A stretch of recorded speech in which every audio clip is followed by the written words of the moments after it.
welcome. I am Lorraine and I am the secretary of the Happold Foundation.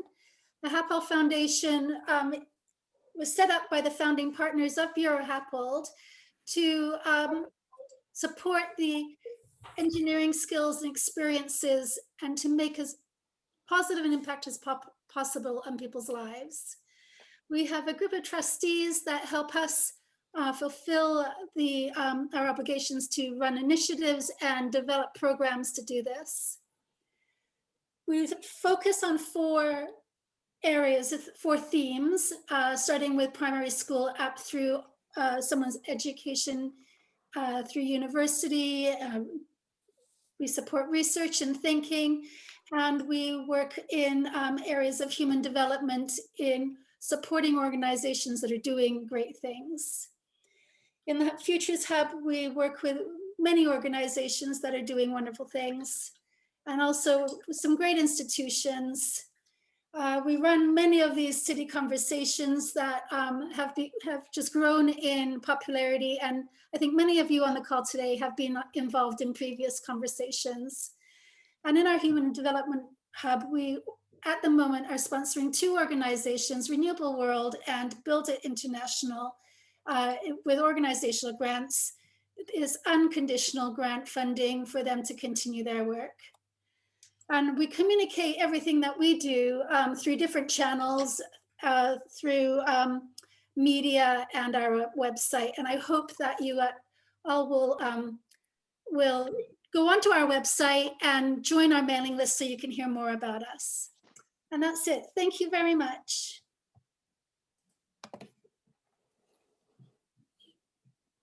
Thanks, Lorraine. Welcome everyone to the Happold Foundation Cities Conversation.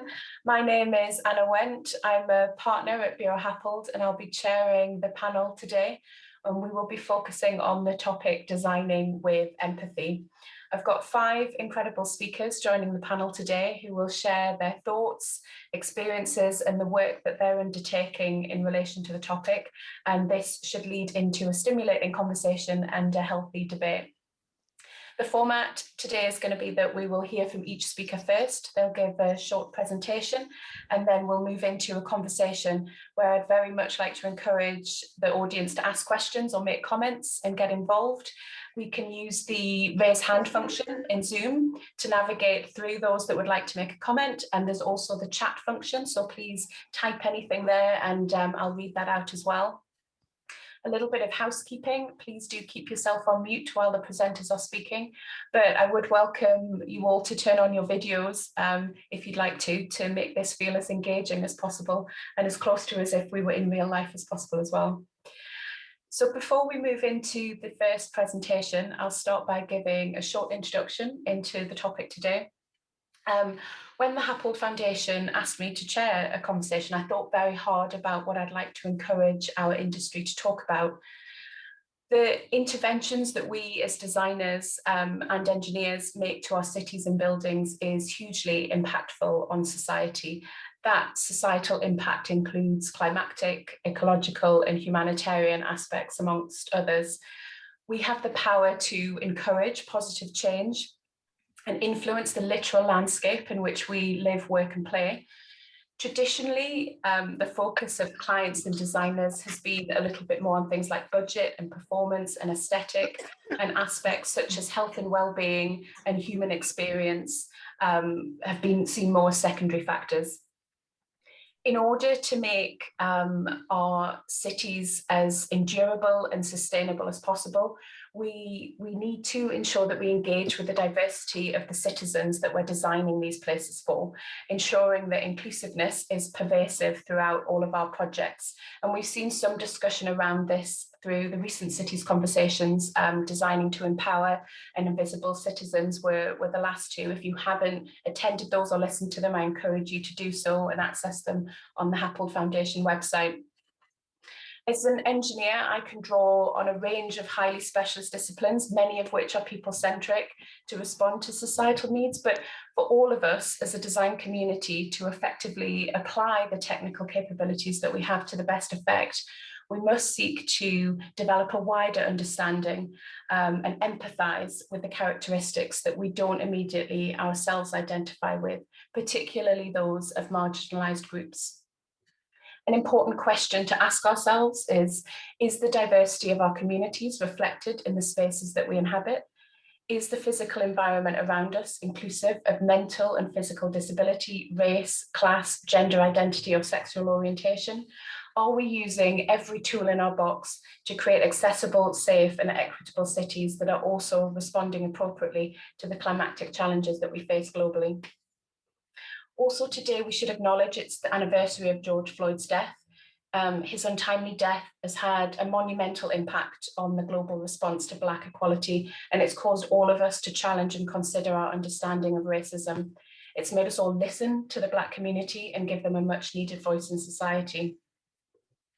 Today, we're going to hear from a variety of speakers from different backgrounds. We have architects, engineers, mental health advocates, sustainability consultants, and an environmental psychologist, all of whom have been considering this topic in their own work and establishing thoughts on what we can practically do to improve our approach to design and construction.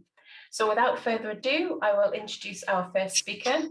First up, we have Simon Wright, OBE. Simon is a fellow of the Institute of Civil Engineers and is currently an independent advisor working with organisations such as Crossrail and Houses of Parliament. Simon, thank you for being here, and over to you to start us off. Thanks very much, Anna. Can you hear me? Great. So good evening, everyone, and thank you for that introduction. And thank you to the Happold Foundation for organising this event. So as Anna mentioned, I'm a civil engineer, been around a while and spent most of the last 15 years working in the public sector as a client, mostly in UK, but also to some extent overseas. So it's with that perspective that I've approached this subject. I think that designing with empathy is both necessary to get the best outcomes, but it's also just. Human-centered design, i.e. sort of working without ego and really taking the time to listen so that designers can gain insight into their users and their needs in a meaningful way, would seem to be essential. And others will talk much more eloquently than I can about that, the nuances of that particular issue. But there was a follow-up question that we were asked, and I wanted to address that in particular. And that was, does this go far enough? And my answer is, well, no, I think we can do more than that. And so I wanted to talk about a secondary facet to this subject in parallel, which I think we can do together. So we all know that we're faced with a climate emergency, and if we're going to survive as a global society, then I believe we need to adopt not only human-centered design, but also a one planet-centered design. And I also believe that all designers from every profession have an obligation to be front and center of this unprecedented and urgent challenge. We, after all, I believe, are ideally placed to make the difference.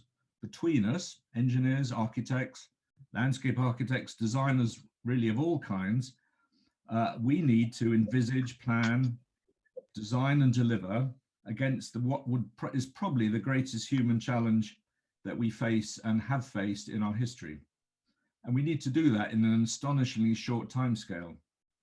And who, one might ask, is better placed than us as a design community to do this? For instance, one of the primary challenges is that 70% of carbon emissions are caused by infrastructure, the making of it and the using of it. And one of the key targets that government have set us is to reduce, in UK that is to reduce carbon emissions by 78% by 2035. The actions to achieve this and other measures are now becoming clearer, I think. We'd all agree that we kind of know what needs to be done. But we now need to move urgently into the implementation phase. The time for talking is over. Many papers are being produced in support of this intent. For instance, government have set out their white paper on energy in December 2020, and the International Energy Agency have set out in their report Net Zero by 2050 and published in May 2021 400 milestones towards decarbonising the global economy. Plans are being drawn up, agreements are being reached on the approach to be taken. So now is the time to take action. Recently, the International Coalition for Sustainable Infrastructure, which is supported by our own Institution of Civil Engineers, said engineers are uniquely placed to help shape our collective future. And I don't think any of us would probably disagree with that. And they went on to say people also need to feel inspired. If we just take the energy sector alone, it's responsible for 3/4 of greenhouse gas emissions and is therefore probably the key to solving the worst of the climate change crisis. We need to build solar, wind, tidal, renewable energy of all kinds. We need to build storage mechanisms and systems of a much more higher capacity and much more intensively used. We need to build technology to control and manage all of these complex infrastructure systems. We need to move away from the use of private cars, I believe. Even if we all convert to EVs, which would be a good thing, we're still going to have the same congestion as we've got today. We'll just replace it with a cleaner tailpipe. So we need to move towards promoting walkable cities, active travel and public transport. Who better placed than us to deal with that issue? But achieving net zero can't be achieved without the sustained support and participation of the population as a whole. Behavioral change is also imperative. A huge proportion of emissions are linked to human choices, but people don't like change. So as Seth Schultz said recently in the ICE Brunel lecture, he said a global coalition of designers and engineers needs to urgently move beyond the technical conversations we're currently engaged in and become radical and persuasive agents for change, both with governments and the population as a whole. We are getting the legislation and rules changed by government, but now we need the people to change. We therefore need engineers who think and work differently. At present, the training is too focused on analytical skills, I think, and we need the new cohorts to be highly effective in communication, leadership, influencing, and entrepreneurship. So my proposition is that engineers and designers need to become much bolder in becoming convincing advocates for the implementation of the solutions we know are available and those that are still being developed.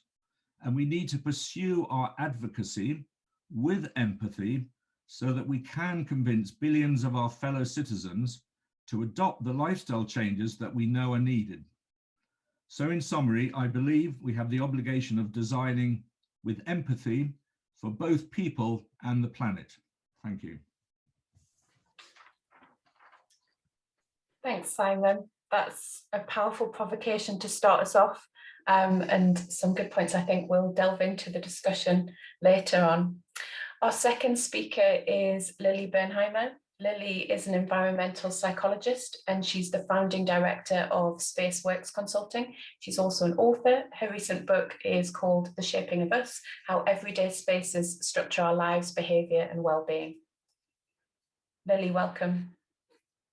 Hello, so glad to be here with you all. And let me just share my screen.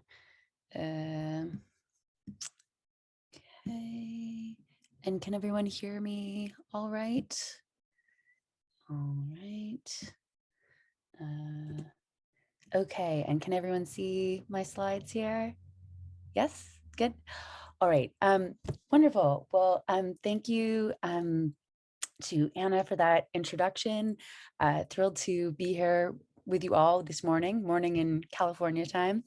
And as Anna said, I'm director of Spaceworks Consulting, author of The Shaping of Us, and I'm going to speak about designing with empathy from the perspective of my field, environmental psychology. I started out my career in the built environment working on sustainable transportation in New York City and working on that through initiatives such as an app for people to request new cycle parking locations. Through this work, I was exposed to user experience design principles, which are really at heart an effort to make technology more empathic to its users. And I was just really taken with this approach, but I felt that I wanted to be making design more empathic on the scale of our built environments rather than the little environments on the phone or the computer. So I sort of looking around to try to see, well, where is this empathic design research happening for the built environment itself? This led me to come over to the UK to get my master's in environmental psychology at the University of Surrey. Environmental psychology is the behavioral science of spatial experience. So we study both how everyday spaces shape us, housing, workspaces, cities, how do they impact our psychology, behavior, well-being, and also how can we shape those spaces better in relation to what we know and learn about human needs and habits. So from that perspective, I think environmental psychology is just very deeply and integrally concerned with the issue we're discussing today of empathic design. I then I co-founded Spaceworks, my consultancy, to apply environmental psychology evidence and methodologies, working directly with designers, architects, businesses, and public agencies. And I'll give you an example of what that looks like in practice by talking about one recent project specifically today. Before the pandemic began, I had the opportunity to work on a Vision Zero initiative in London. For those who are not aware, Vision Zero is an international campaign to reduce all road-based deaths and serious injuries to zero. And in London, that goal has been set for 2041. So a lot of the work that's going on with Vision Zero is very focused on drivers' behavior. How can we mitigate the risk coming from that side of the equation, which is where the risk is really fun. In this specific project, our mandate was actually to try to get a better understanding of pedestrian behavior. What are the forces shaping pedestrian behavior? And then how can we design our streets and intersections to be more responsive to that and to help sort of subtly encourage pedestrians to be more aware and to be safer when crossing the streets. Because if we're going to reach this ambitious goal, we kind of need to think about how we can do that from all sides of the equation. This is an image of one of 15 intersections around London where we studied pedestrian behavior. So the purple lines, each one of those represents a pedestrian crossing movement. And altogether, this builds up a picture of pedestrian desire lines at the intersection. This is an example of a space where guard railing has been used to try to control pedestrian behavior. And in addition to creating a space that feels really kind of harsh and not very empathic, the research shows that this is not even often especially effective at enhancing pedestrian safety. Here's an example of one of the other spaces we studied where instead of guard railing, there happened to be some cycle parking along the edge of the sidewalk here, sort of leading up to the designated marked crossing area. And what we found is that this actually did a really great job of helping to kind of funnel and guide pedestrians to crossing in the safer area, while also, actually enhancing the space with something that's really useful for people at the same time. So we suggested strategically deploying amenities, street cycle parking, street furniture, even plantings or bins in ways that similarly to this could help kind of guide pedestrians to cross in safer places, but also at a bigger level. It's really important for us to be thinking not just about how we can shape pedestrians' behavior, but how we can shape our intersections better in relation to pedestrian desire lines, because when those two things are aligned, that helps encourage people. It makes it the most easy for people to cross in the safest places. And so that is a little example of how environmental psychology can help with this question of empathic design. And yeah, some of this, the project I talked about today specifically isn't in my book because it came about after that, but much more about the big picture of empathic design. Yeah, I will stop sharing my screen now. Thank you, Lily. Really interesting points around behaviour there and design that I hope we can talk a bit more about later as well. Next up, we have Ben. Ben Channon, he's a director of wellbeing design at the consultancy Ekkist. He's a leading voice in the industry on designing for happiness and wellbeing, and is author of the book Happy by Design. Welcome, Ben. Hey, Anna, thank you very much for me. Can you hear me okay? Yeah, brilliant. I don't have any slides this evening. I thought really I'd just talk a little bit about why this subject is so important for me, and to do that kind of dip a little bit into my own backstory.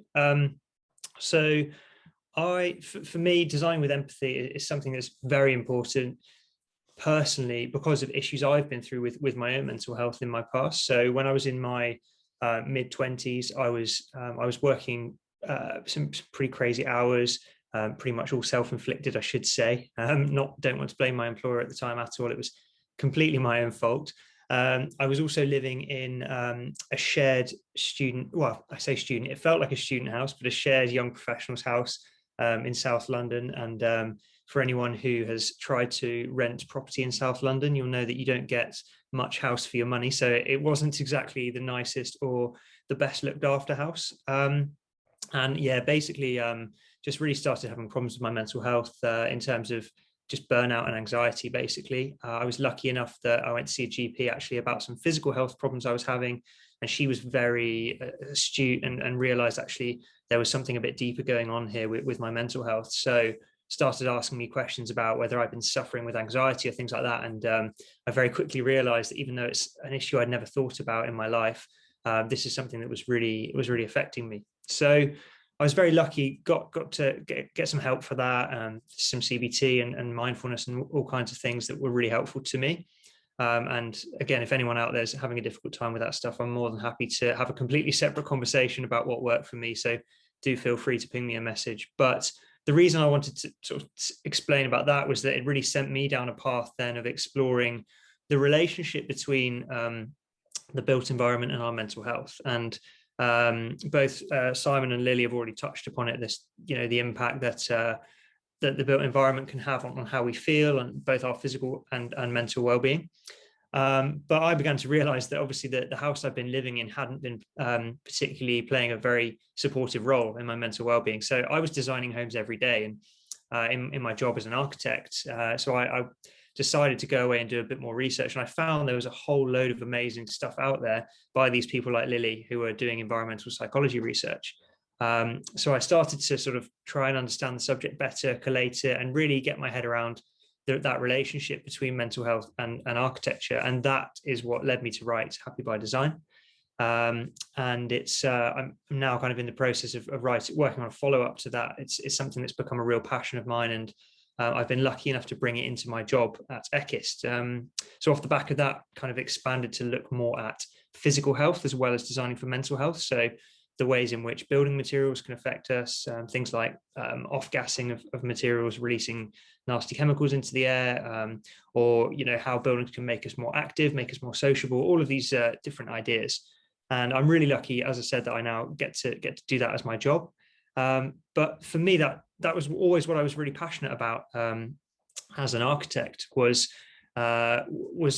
basically how can we create better places for people? How can we create places that make people feel better, make them thrive, support the health of them and their loved ones? And for me, that's what designing with empathy is really. It's about trying to create those places that you yourself would want to live in, you yourself would want to work in. I think Rachel Gutter, who is the president of the IWBI, the International World Building Institute, put it really well. She says that our physical and social environments have a greater impact on us, on the state of our health, than our lifestyle and our behaviours, our access to healthcare, or even our genetics.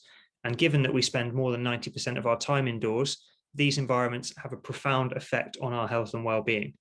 So for me, we have a massive responsibility as the designers of buildings and towns and cities to really make sure that we are designing with empathy. We do look after the people who are living there, and hopefully what happened to me doesn't happen to other people quite as much. And Anna mentioned, sadly, obviously the anniversary of George Floyd's death, and I think a really stark example of this inequality, the way that this still plays out in the UK today, is that as a Black person in the UK today, you're nearly 4 times as likely as a white person to have no access to an outdoor garden space in your home or in your building. And yet we know that access to nature, access to outdoor space is so key to physical health and to mental health. We've got data that shows this and proves it to us, but yet it's a massive issue. And to me, that means it suddenly becomes an issue not just about health, but about equality too. And it shows that really we, even in here in the UK, where we think we've got a fairly equal society, it shows we still, we live in a world where even our homes don't necessarily offer us equal quality of life. And this inequality continues across so many aspects of design, from the amount of physical space we're given to those cheap, harmful materials that are used in a lot of kind of low-end homes at the moment, even now, or the location of homes next to polluted roads, as we saw in the case of Ella Kissy Deborah. Again, really sad story. And what saddens me most, I think, is that many people aren't even aware of the health impacts that these things kind of have on us, whether it's, as I said, kind of mental health impacts or physical health impacts of design and of construction. And not just the public who are living in these buildings, but also a lot of designers and developers too. I certainly wasn't taught a lot of the amazing stuff that Lily's writing about. When I was at architecture school, I wasn't taught about the relationship between buildings and mental health, and really not that much about the relationship with physical health either. So for me, the first step in making design more empathetic, it has to be about improving education of designers, be that architects or engineers, but just helping those people who are coming into the industry to better connect the dots between the built environment and our health. Thanks very much. Thanks, Ben. Next up, we have Wolf. Wolf is a partner at Buro Happold. He is trained as both an architect and a structural engineer. His role at Buro Happold involves the delivery of multidisciplinary projects, and he's also the firm's global leader for design, technology and innovation. Welcome, Wolf. Thank you, Anna. I always have to find that button to unmute it before I start talking.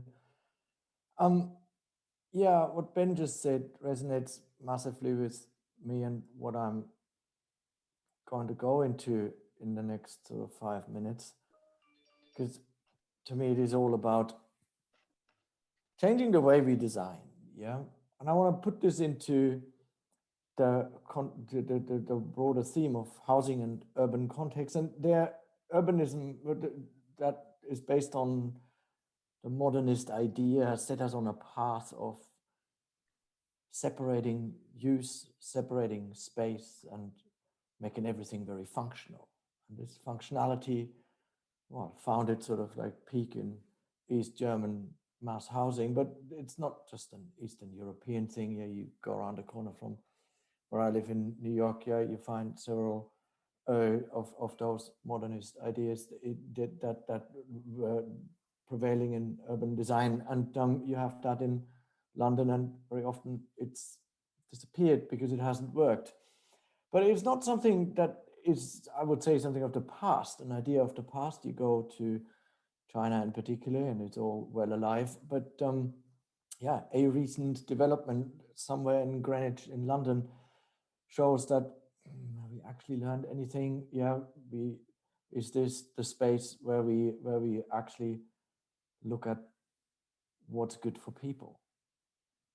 And then at the same time, we somehow, now, okay, you could say this is a veering towards the kitsch, but this is central London, and we somehow instinctively know that these kind of places work, even though at times they're messy and they're not necessarily all that designed in themselves. So the question is, yeah, somehow we come back to Jane Jacobs all the time, yeah, who kind of framed urban design out of the perspective of the human.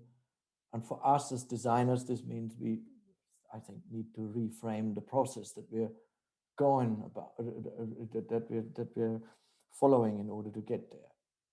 Traditionally, we design the bits and then we make it fit around whatever use we have and the people that need to live with it. But I think that's not good enough. Yeah, we need to have quality of life at the heart of our design agenda.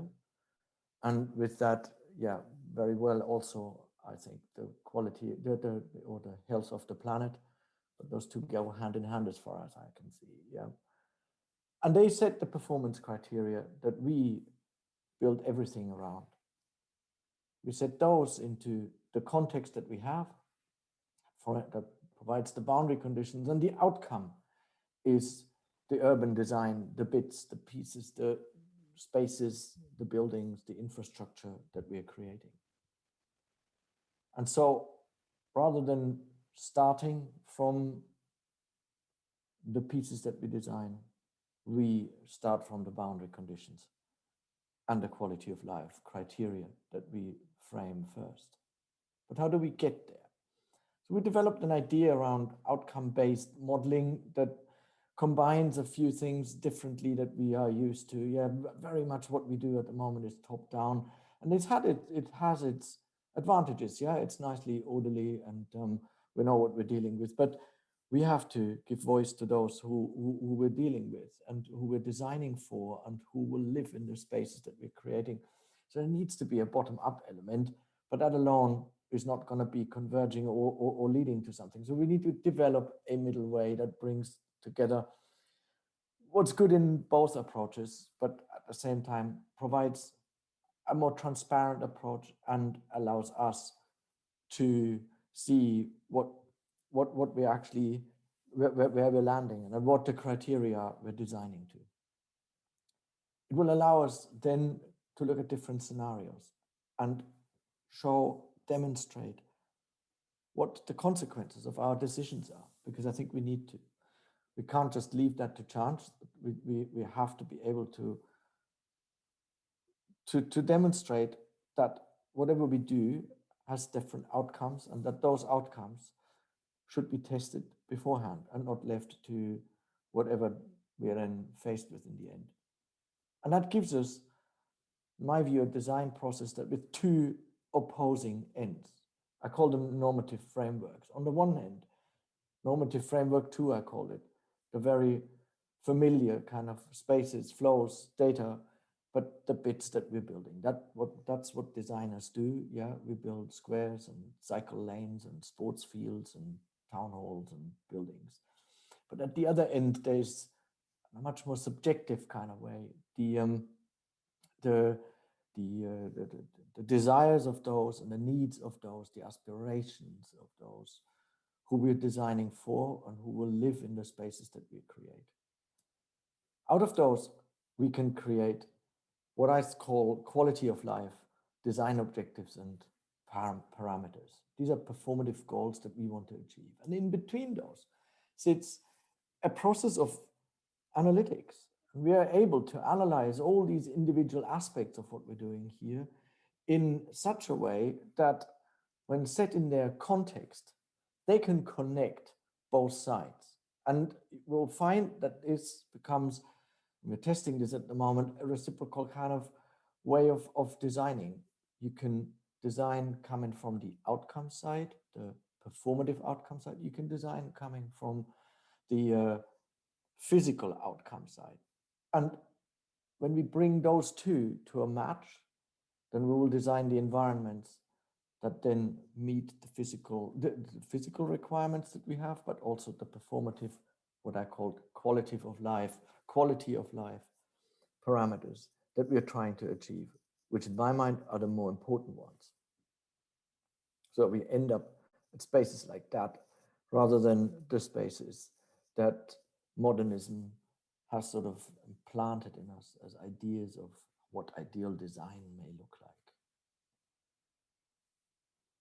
So in my view, we need to refocus what we do on quality of life, and that in the end will actually be achieving the goals that Anna has sort of set us to as the challenge here. Thanks, Wolf. Really interesting take on using data and analytics to help us in that process. Our final speaker of the day is Heidi Creighton. Heidi is an associate principal at Buro Happold. She's a fellow of the AIA and lead and a Fitwell ambassador. She provides sustainability consulting and wellness strategies at both building and master plan scale. Welcome, Heidi. Thank you, Anna, and thank you for all those wonderful presentations. Hopefully you'll hear a lot of the threads of what you just heard from other speakers and what I'm going to be sharing with you today. And let me just give me 1 second, get my screen shut up and share it. There we go. Okay, so yeah, so since the invention of electricity, our buildings were really becoming very efficient, really large floor plates, mechanical and lighting systems that began to replace natural ventilation and natural daylighting. And we were really focusing on the wrong things. We were focused on first costs, on the building's active systems, and how many people we could squeeze into our buildings, and really without understanding what the impacts of our design decisions were having on the occupants. And our buildings were literally making us sick. So we're now approaching projects with a focus on people, right? With narrow floor plates, connecting occupants to the outdoors with passive strategies such as upper windows and great access to daylight and views, such as shown in this project here at CMU. But there's so many aspects to consider around human health and well-being, from air quality to thermal comfort to lighting and daylighting to acoustics to views and biophilia and encouraging activity throughout the day.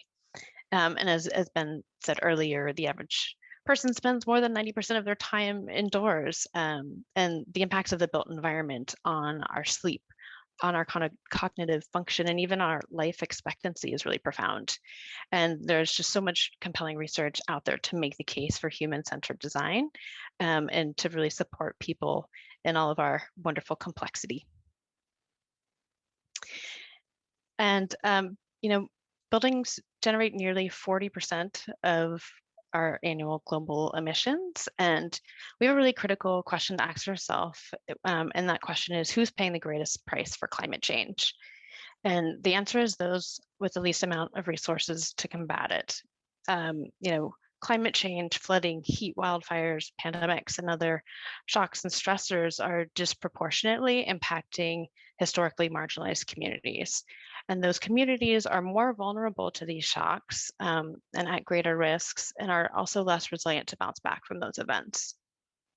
And there's so many things we can do in our industry to address these inequities. And it primarily revolves around decarbonizing our building stock, but also really raising up the voices of those that are not typically involved in the decision-making process.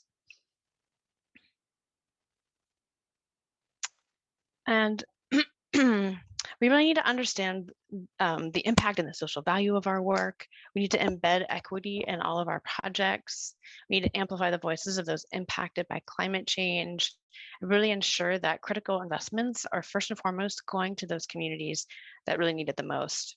And luckily, with the clear focus of the current US administration on climate equity, that should really bolster and strengthen all of our resolve to really, coming out of the pandemic, have a green recovery that's healthy, resilient, sustainable, and fair for everybody. And we really need in our industry to continue to lead in this transition towards decarbonization and really ensuring an equitable and resilient future. So some ideas of what we can all be doing on our project work, whether existing or upcoming work. There's so many organizations doing work in this space, join them and their advocacy efforts. When you're pursuing a project, make sure you're embedding equity in the approach and the team makeup. Hold an equity workshop on your projects. We found those to be extremely helpful and valuable. Really engage stakeholders meaningfully and make sure that you hear those voices and that you listen so that they can voice the needs of the community. And also another important consideration is to specify healthy materials that not only think about the impact of that on the health and well-being of your building users, but also too the communities where those raw materials are being extracted, right? The manufacturing workers that are touching these materials and working with them day in and day out. And then all the way to the end of life, to the firefighters or to the demolition workers who are impacted by our material choices.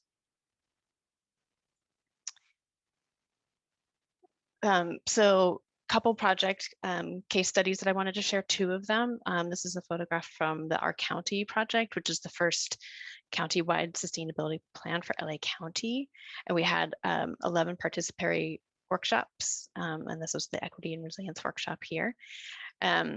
So this was a really ambitious plan to put social equity at the core, to address historic and institutionalized policies that unfortunately have created disproportionate pollution impacts on low income communities and communities of color. So we developed a really innovative approach to the stakeholder engagement for the organizations representing public, private, and nonprofit sectors. And we were able to compensate and engage 5 community-based organizations through this process. And these organizations played a really critical role in uplifting the equity discussions, both by participating in the workshops, but also too in the facilitation of the workshops as well, to ensure that the discussions that we were having were inclusive of the perspectives of these low-income communities. We were able to hear and collect close to 6,000 comments, and those directly informed the plan. And also, at the beginning of each of the workshops, the county chief sustainability officer began with a land acknowledgement. And that was just such a beautiful and poignant way to start each workshop, by honoring the land of the native populations. And as the most populated county in the US, LA County is actually home to 1 in 33, yes, 1 in 33 Americans whose lives will be impacted by this plan.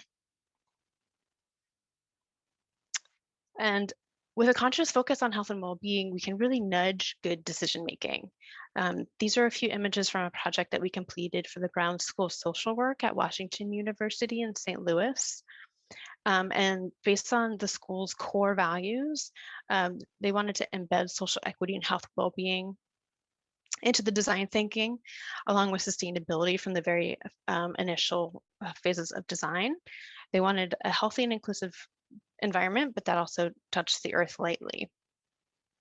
Some strategies that we used in this project, there's beautiful staircases that are nice and wide. You have natural materials and natural daylighting with views to the outdoors. We provided a wide variety of spaces from very bustling and social spaces to very quiet contemplative work. There's artwork throughout the building. There's healthy eating options and healthy materials. There's outdoor spaces to support the program needs. You can see lots of students sitting outside, socializing, but they also have classes outside. And then along the photo on the left, that's one of the south-facing winter gardens, and those are tempered environments which allow occupants to be much more intimately connected to nature, even though they're indoors, despite the weather conditions outside. And we did some research on this project, which was really exciting, on the behavior and the sensory experience to better understand the building's impact on the health and well-being of its occupants. So we really used the building as a laboratory and did a year-long research study aimed at quantifying the impact of the building's innovative features. So just a couple highlights from the research. There was a 24% increase in physical activity over the baseline building that they were in previously, a 19% increase in enhanced work with others, and a 48% increase in social connections. So our human-centered design approach really resulted in higher workplace and building satisfaction, increased effectiveness, and then also to achieving LEED Platinum certification. So project we're really, really proud of. And then just finally, we need to start to approach every project we work on with elements that support our us being fulfilled and happy, right? A huge success would be for us to leave buildings and spaces where we live, work, study, feeling rejuvenated rather than depleted. And early collaboration amongst the team, supported by detailed monitoring and analysis throughout design and into occupancy, can really help foster that. So regardless of the project typology or scale that you're working at, really recommend having an early focus and a holistic approach to health and well-being and to social equity, and really understand the importance of the users and the economics of the design to move beyond just thinking about it through the first cost, right? And really look at that triple bottom line analysis of people, planet, and profit, and really involve the human perspective and stakeholders in all the problem solving and decision making. By designing with human-centric approach, you're really raising up the voices of those impacted by our industry, and that will really positively impact the designs and result in more equitable project outcomes. So just in closing, we all play a really key role in advocating and designing with empathy to create a resilient future where we can all thrive. Thanks so much. I'll pass it back to you, Anna. Thanks, Heidi. So following all of those fantastic presentations, I'll now invite all of our speakers to join the conversation and be ready for questions. To the audience, please do raise your hand using the Zoom function, and I'll call on you to ask your question. We've already got some great questions coming through on the chat. If you prefer to, please write your question in there and I'll read it out. As you're all warming up and thinking of your questions, I'll take the advantage to ask a question first off. So I felt that through a lot of the presentations, there was a running theme around understanding behaviour and perhaps acknowledging that as an industry, we're not fully equipped to completely understand that. Ben's point going back to maybe education and embedding that into the way that designers and engineers study. And Heidi mentioned some methods of how we engage more widely with the people that will be using the buildings and so on. But I wonder if you could speak to the challenges around that, absorbing a wide variety of preferences and needs and thoughts on what a space in a building should be. That could feel overwhelming to an engineer or a designer. How do we interpret and understand that information and make sure that we are designing those sort of engaging spaces that you're showing, rather than sort of ending up with something quite vanilla and repetitive throughout the city? So Heidi, if I can ask you that first, and then I'll ask some of the other speakers. Sure, I think variety is the key, Anna, right? It's not a one size fits all. And to Wolf's point of the modernist movement, there's different trends that come and go. We learn from them and we continue to evolve and continue to tweak and make it better. With the open office floor plans that so many of us work in, that works great for some people, but some people really do need more of a quiet space where they can really do more focused work. So providing some conference rooms or some smaller spaces where maybe people are working at their station amongst everybody else in the team for part of the day, but have another space that they can transition to do that more focused work. And obviously moving forward, we can probably just work from home now on those days when you just know you need to be heads down. So I think, like so many of us talked about, really listening to the stakeholders, those that are going to be impacted by our projects and using our projects, and really hearing what they need. They're the stakeholders, they know best what works for them and what doesn't. And it's always a challenge. There's lots of voices and possibilities, but I think it's really providing that variety of choice. Thanks, Heidi. Ben, do you have anything to add to that? Yeah, I mean, it's a very good question because it's one that's very difficult to answer. You know, if we take something like the well building standard, for example, something that I'm involved with, I sit on one of the advisory boards for that, and a conversation we have frequently is, particularly when we're designing for the mind, yes, everybody is different, but at the same time, we have to try and find commonalities, because if you can't find the commonalities, then you can never create any kind of design standard, right?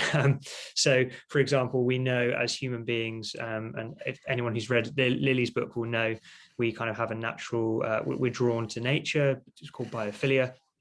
Which doesn't just mean we're drawn to plants, but natural patterns, views of nature, views of water, interaction with animals.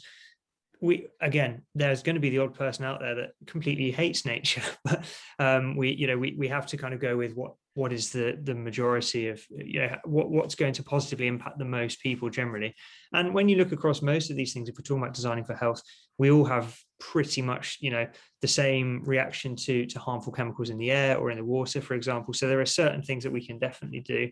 But agreed, it does get challenging when we start to get down to issues of taste, and particularly aesthetics. It has been a really contentious issue within architecture lately. And again, that question of kind of what is taste, or what is a trend or a fad versus what is just good design, I think that's a really difficult question to answer, but something we all need to kind of think about.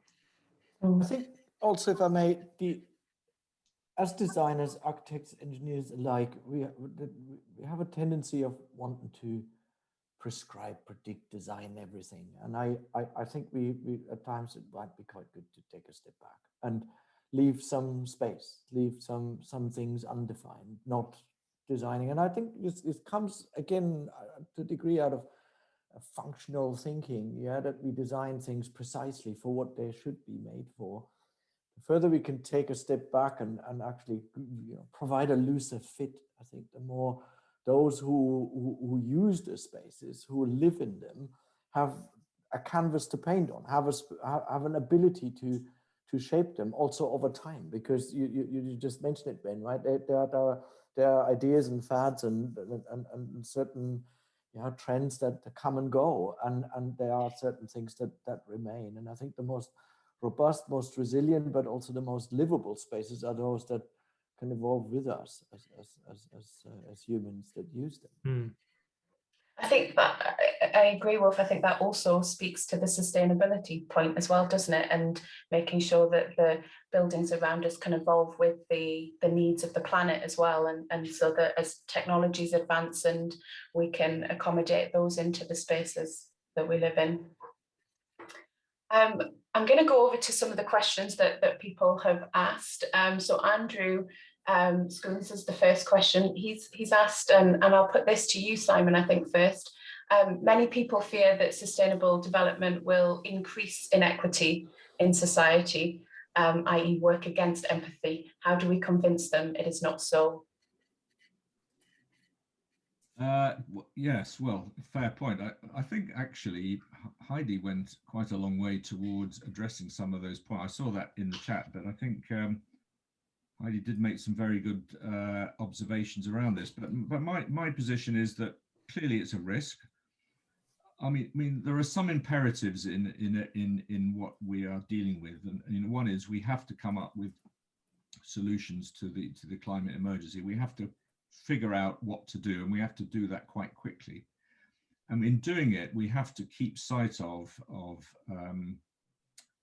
social equity and fairness, and ensure that investment is put where it is most needed. So, for instance, there already are government grants for people with homes to improve on the energy saving, on the insulation, and so on. So, and by appropriately targeting investment to communities that have greatest need, you can solve the energy question at a similar pace that you are solving the question of fairness and social leveling up, if you like. That's a terribly overused political phrase these days, but I think we kind of know what it means.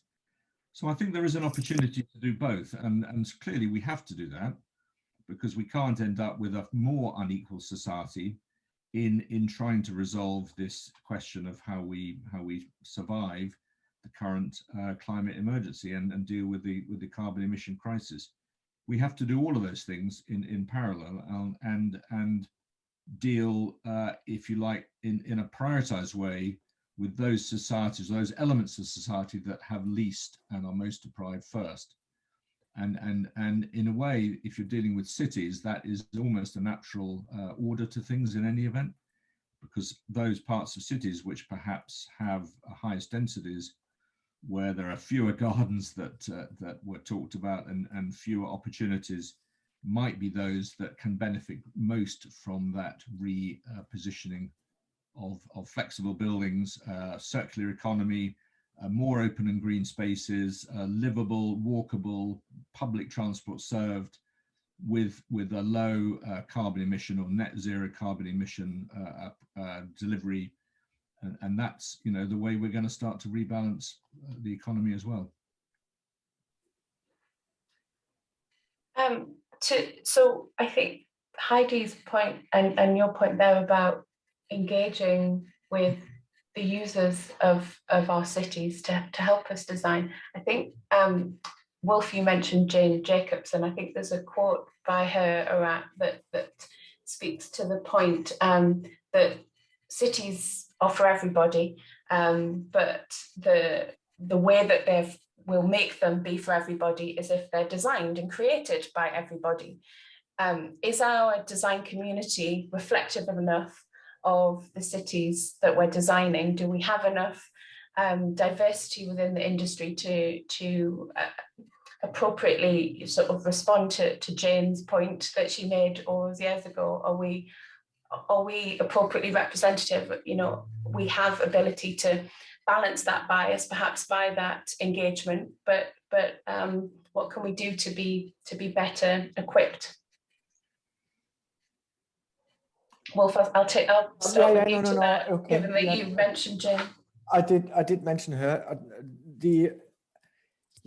I'm not sure whether it is you can get diversity in the design community and then still have individual outcomes that are so individualistic and non-inclusive that they are diverse if you line them all up next to each other, but not inclusive as such. So I think it is more about the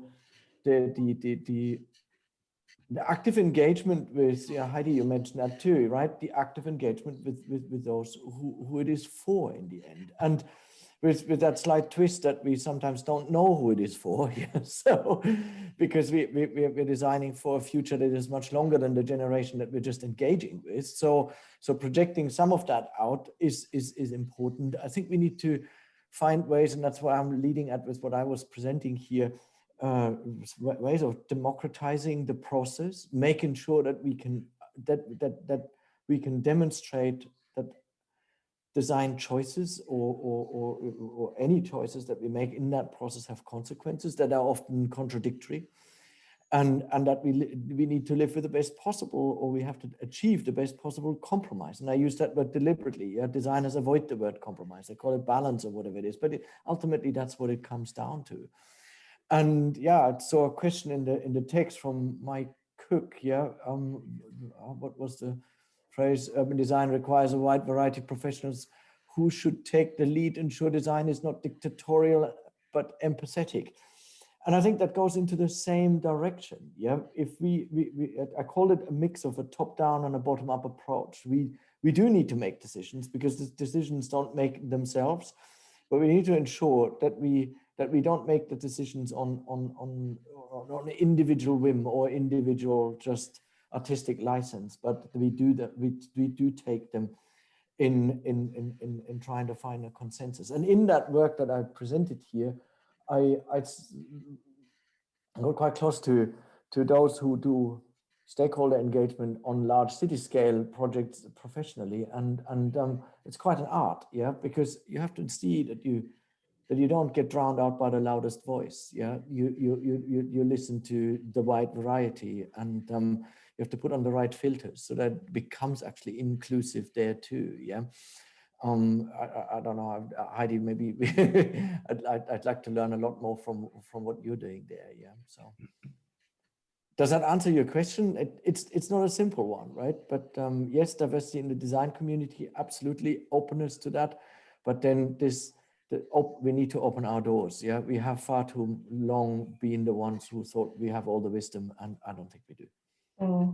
Yeah, and I think maybe drawing Lily into this, you know, not as an engineer or an architect, there's so much value that you can bring from your field of expertise into designing buildings and spaces, and perhaps there's opportunity, you know, should we have an environmental psychologist on all of our projects, giving us that perspective and a different opinion that we as designers don't traditionally have.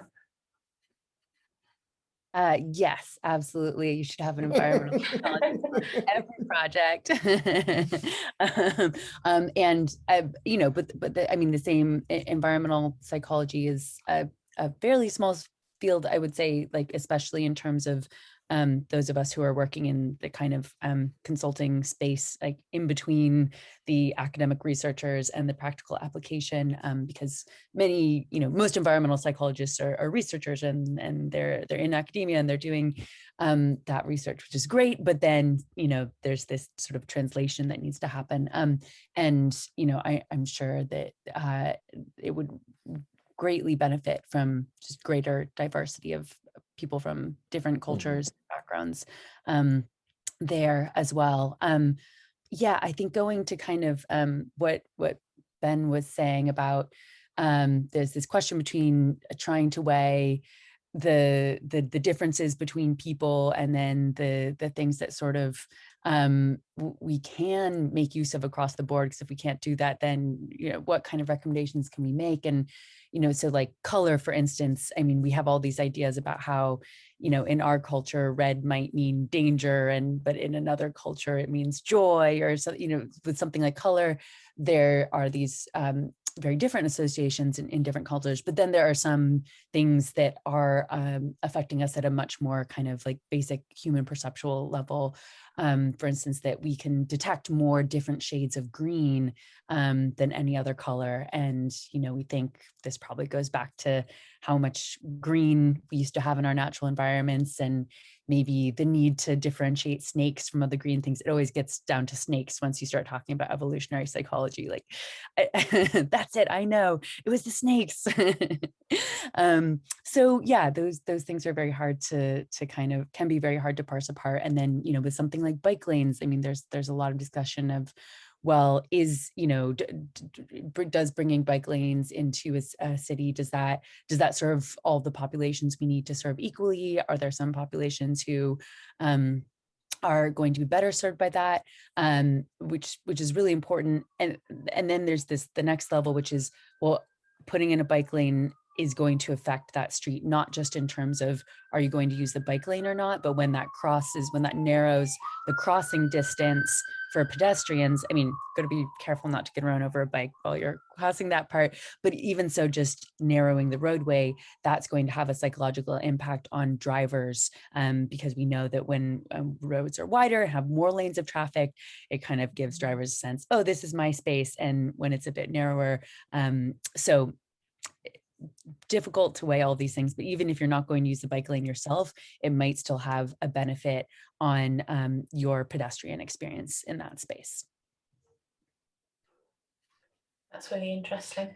And sort of to your point around, you know, different cultures, Dawn Bonfield's asked an interesting question. What's the panel's opinion of designing different spaces for different people? Or should we be inclusive of everybody in all of our design solutions? Ben, do you want to start by answering that with your thoughts? Thanks for tossing that hot potato my way, Anna. Yes, I was bracing myself. Yeah, well, I think it's a really interesting one, and it's a question that as a society we're still struggling to come to terms with. You know, like, should we have gender split toilets, gender split changing rooms, or should everything be gender neutral? you know, given how our views and attitudes towards gender fluidity have changed over the last decade.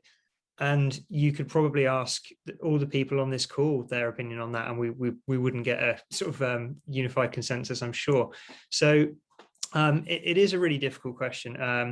I think, like, ultimately we need to design spaces, as I've said, that do try and maximize quality of life for everybody. And a really good way of looking at that, I've always thought, is to do with, like, when we think about accessibility. So you know, how can we design places that someone in a wheelchair can use? And ultimately, when you design a place that's well suited for someone, regardless of accessibility needs, kind of everyone benefits. Actually, it becomes easier for everybody to use. And generally, fortunately, we're in the position in the design community where if you make places more inclusive for everybody, it does tend to have knock-on benefits for everyone. So, for example, we want to make places, you know, if we look back at the events we've had this year with Sarah Everard, yes, the focus might be on let's make streets safer for women, but actually, if we make streets safer for women, everyone wins. And I think there's the majority of the time, actually, if you design for the person who is going to, you know, they're the person facing a challenge in that space,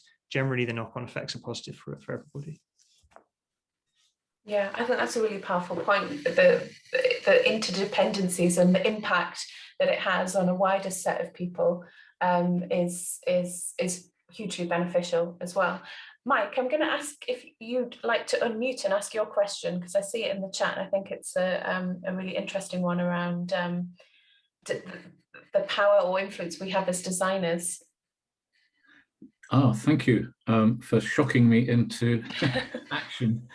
Is that the question I only just posed? In a capital-driven society, that one? Yes, if you'd like to ask that one, that's the one that caught my attention. It was a bit provocative, I suppose, in my speak. Well, it really worries me. You know, I have limited experience of, you know, London and Hong Kong mainly, and the built environment I have had to inhabit, and what's happening around me is driven by the people who have money, land, and power. So I sort of feel, much as, you know, I empathize with all the ideas, and of course it's something I aspire to co-create space with the people for whom it's being created. The reality is it rarely happens, doesn't work, you know. And you think of some of the cities that we're all having to work in, it's even less democratic, a lot less than in some places. But I mean, I posed it because I don't have a solution. But it's really important, I suppose, in the UK, the creation of city mayors and cities taking stronger control over what you're allowed to do with your money. But, you know, when you just look along the Thames and you see all these bland, and we saw some photos, slides of them, bland residential areas that people have been allowed to make money by developing. There's nothing inclusive about that whatsoever, and nothing beautiful. So I worry that we're aspiring to use our mind and our hearts and our experience to better design and to creatively design and use all the tools, as Wolf said, to be able to co-create intelligently with the people. But the money says otherwise. But I haven't got a solution. I'm just posing the question. Yeah. Simon, could I throw that one your way? I know you've worked on some big projects with Crossrail and Parliament and the like. Perhaps well, you have a... I was thinking when Mike was speaking about, I mean, my experience as a client has been mostly in the public sector recently. So I suppose we've had the fortuitous position of having the money, if you like, the power, but hopefully, you know, we wouldn't have always got it right, but hopefully also having the intent and need and actually gone out to consult very widely and to engage the end users in what we're trying to do. So if you take Olympic Park, which I worked on for 7 years, I think there was a very wide engagement with the community. Of course, there wasn't a community on the park because it was all new, but there was a very wide community surrounding it. And if you ask the community engagement team that was in the ODA at the time and others, including Buro Happold, who were very heavily engaged in a lot of what went on, then I think, you know, there was an enormous attempt to make the place appropriate for a very wide range of consumers in a complicated environment during the Olympic Games, but then much more importantly, in terms of the long-term legacy use and how the Olympic Village would evolve, and the parklands and the open spaces and the playgrounds and the public buildings that are now coming through, the arts centres and so on. So you could say, well, you know, maybe different judgments, but you could say that was quite equitable, provided something for more or less everybody, although you probably would say that the cost of the flats was too high for many and that there was not enough affordable housing, but there was some. But that you might say that's an exception. And I do take the point entirely, Mike, that in the private developer world, it's not like that.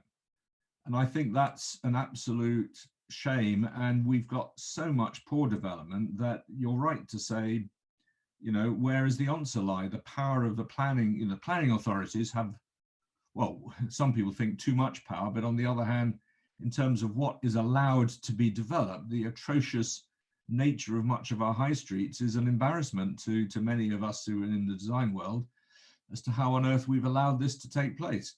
You know, all we can say is, you know, in the future, we have to stand firmer to try to persuade clients, and I have been a client, and I would empathize, if you like, with designers who do this, need to be tougher with their clients to say, we're not going to work on projects that don't take the approach of listening to the end users at the outset, and that we are not going to participate in it. It's a very tough thing to do, because in a hard world, you're a commercial organization, you need to feed the hungry mouths of the staff in the company. But, you know, I don't see any alternative. Like you, I don't have a solution, quite honestly, but we have to, you know, I think we're reaching a crisis point, actually, not just in the climate world, but in every sense, socially, economically, environmentally, you know, where we have to now stand up as professionals and say, we're just not going to do it unless we do it properly. Could I jump in on that very quickly? I think firstly, really interesting point, Simon, about planners. And it's funny, planners do have a lot of power. As someone I worked for 10 years in residential architecture, planners definitely do have a lot of power, but the stuff they have power over, it doesn't relate to any of what we're talking about. They've got power over height and mass and appearance and use, but do they have any power over quality? Not really. They can't really enforce anything around quality, around the health, around the type of materials people are using, all those things we've talked about tonight. So actually, what we're finding is planners are kind of helpless when a developer does come in and say, okay, well, let's sort of build them high and build them cheap and sell them for a load of money. I think one way that we're finding really successful in actually making sure that quality does remain is through things like certification now. So we're getting well certified on a lot of projects that we work on.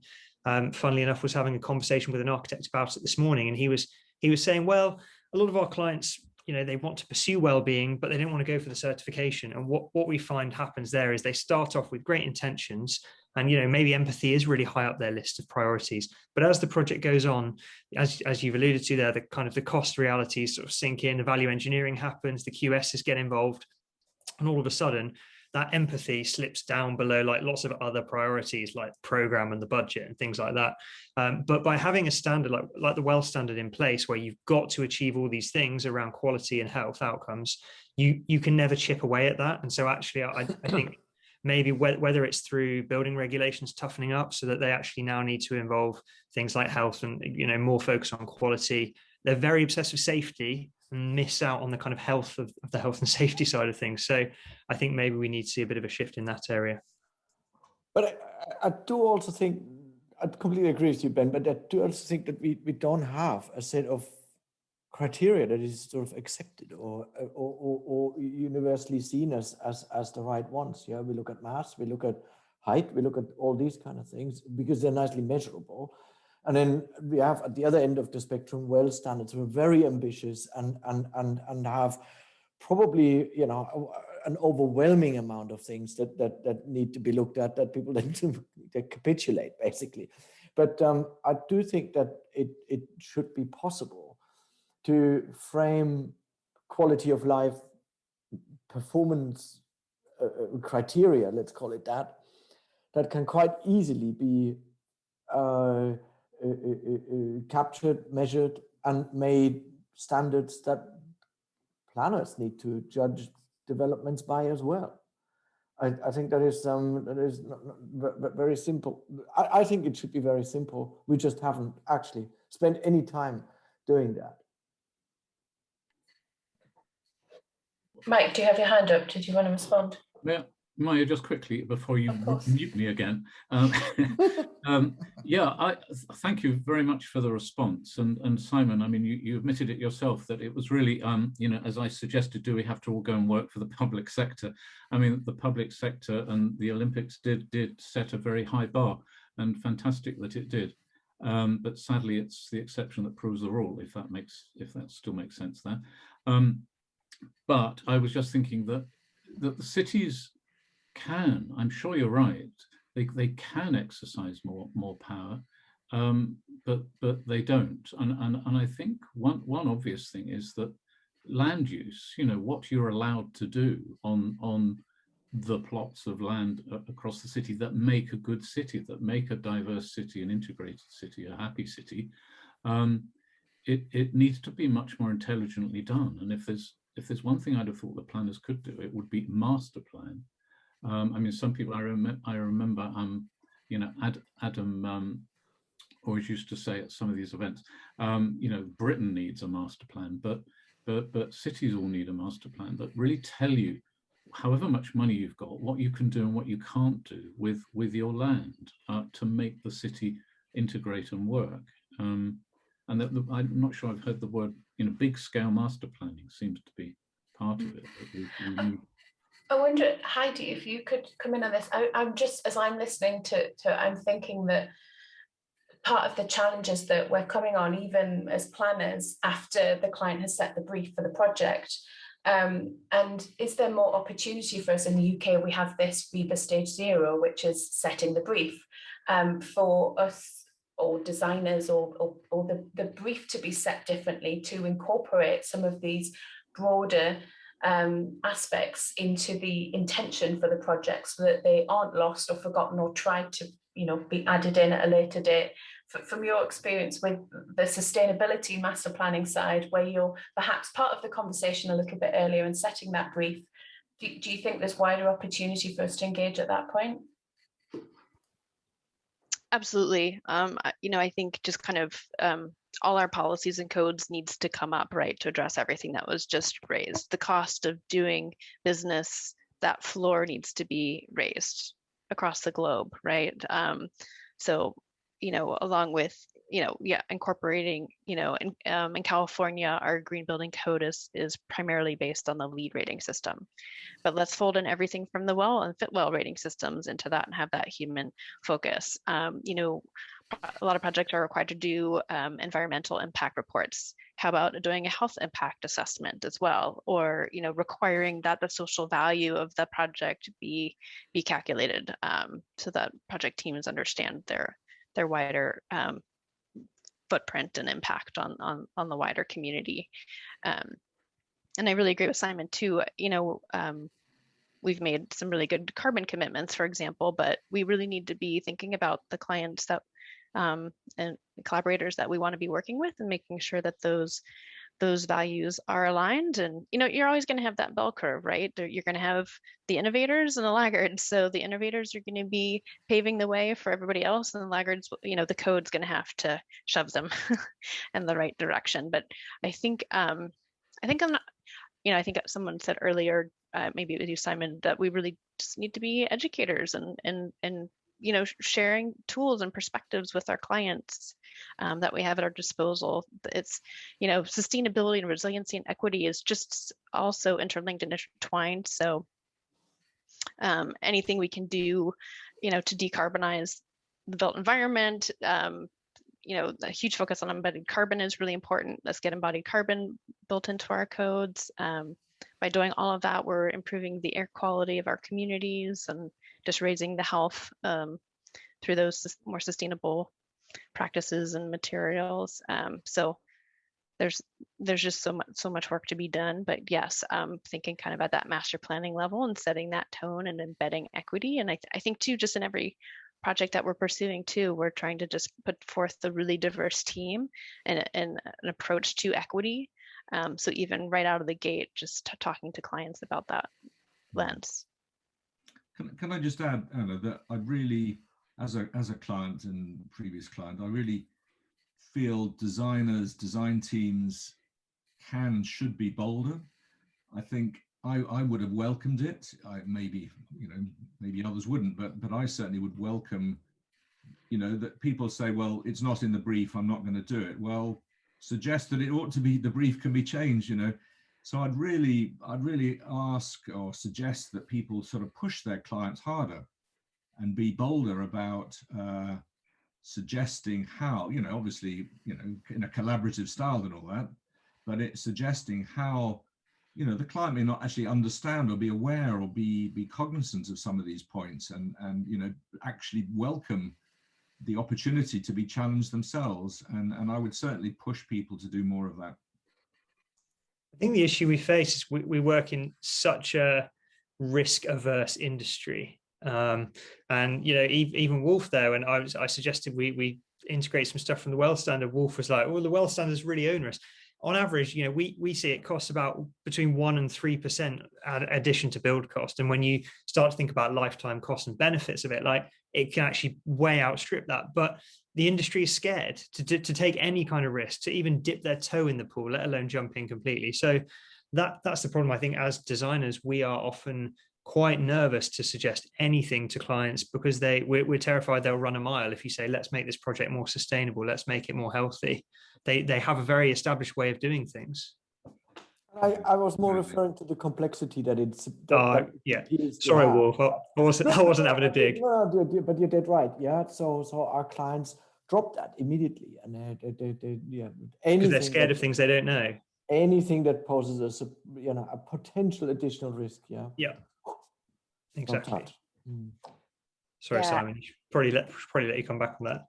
No, I don't disagree. I mean, as I said, I've been lucky enough to be in an environment where we've actually welcomed, the measure of, sustainability, and we've welcomed social, equity as being part of the way we do things. The public sector have that luxury, if you like, are able to make those balance out those things, and of course you've got to try and stick to the budget, and it's very painful when you don't. Believe me, that's not been fun, but I think there is a license to do the right thing, whereas in the private sector, and I've not worked much or at all as a client in the private sector. Obviously, when I was in Arabs, I worked for the private sector, and I agree with you that we would have been a bit circumspect about suggesting things that are going to add to the cost. But I think you've got to pick your client, as Heidi said, and we've got to jointly, as a profession, as an industry, push people and make the play, and be as I said, be very persuasive advocates. I think we are a little bit hesitant at times, and this debate, is full of incredibly interesting and good ideas about how to do things better and smarter. And, are we going to go out there tomorrow and sell that to others in the industry, but also in the client sector, and persuade them, if you like, in every way we possibly can, that we have to do things better? We are on this cusp, really, I do believe, of actually, it's going to be too late before. I don't want to be alarmist and, be terribly sort of overly hyped about it, but we are in this moment where we actually got a choice of going down a path where we will have a sustainable future, where people will be healthy and mental health will be cared for, and social inclusion will be put right, or we're going to go in the opposite direction. I do worry that we're not moving fast enough in the direction we'd all want. Lily, I think you just unmuted yourself before. To give you a chance to respond to that. Yes, I was just going to say, I'm responding to what other people have said about sort of there's excitement about things like the well standard of this, and I see that all the time in my work where people are really excited to engage and think about how they can be designing more empathically or these concerns about well-being. And it's actually it's much easier for me to get involved with projects where an architecture firm or a public agency has decided that what they're doing at this point is really research. They're putting out a white paper, or they're doing a report to inform a later piece of work, because once they're dealing with, well, we have to have the budget for the actual construction, all this work we're going to do, that there's a lot of interest at the beginning, and then the drop-off rate from that interest to being actually able to get involved in a project as a behavioral science consultant is really difficult. So but yeah, I don't think clients have to be more willing to really invest in valuing this aspect of the work if they want it to happen. But isn't there potentially also an economic case for empathy? Because I think if you go back to Mike's question, then play money at its own game, right? It's probably the only answer. And if I listen to anything that I heard today, yeah, the mental health, the productivity that we get out of it, the fact that those who live in those spaces would actually want to live there, yeah, which actually makes them attractive and makes them want to be rented or makes them want to be inhabited. All of those are, in a secondary kind of layer, also economic arguments. I could construct potentially out of every one of them an economic argument and say it's superior to something that is badly designed. It's knocked up with cheap materials. It is done without empathy. So I think we as designers need to make the economic case for designing with empathy, demonstrate that this is actually better outcomes, better short-term and long-term outcomes for those who are our clients. And I think in the end, we can convince them about that. I have a bunch of clients that think that way and that get it. And they don't do this because they think their banks are more forgiving or their pockets are deeper. They know that they are actually getting something in return. And I think we should maybe be a little bit better at making that economic case. Good. Sounds positive. There are so many more questions in the chat that I would love to ask, but we've ran out of time, unfortunately. There's been so much in this, and I think there's a lot for us to reflect on as a design community. Evolution, not evolution maybe, but more that we need to do to respond to the challenges of society and the climate, definitely. Thank you everyone for joining the conversation. A huge thank you to the panelists, Simon, Ben, Heidi, Lillian, Wolf. Thank you so much for your time and joining me and answering the questions that have been put to you. To the audience, thank you for participating, for your thought-provoking questions. Sorry we couldn't get to them all. I hope this does go on to provoke further conversations, and as I say, we continue to mature our approach as a design community and maximize all of those tools that we have in our box to create sustainable and enduring buildings, cities and places. Thank you again, everyone. Goodbye. Have a great rest of the day.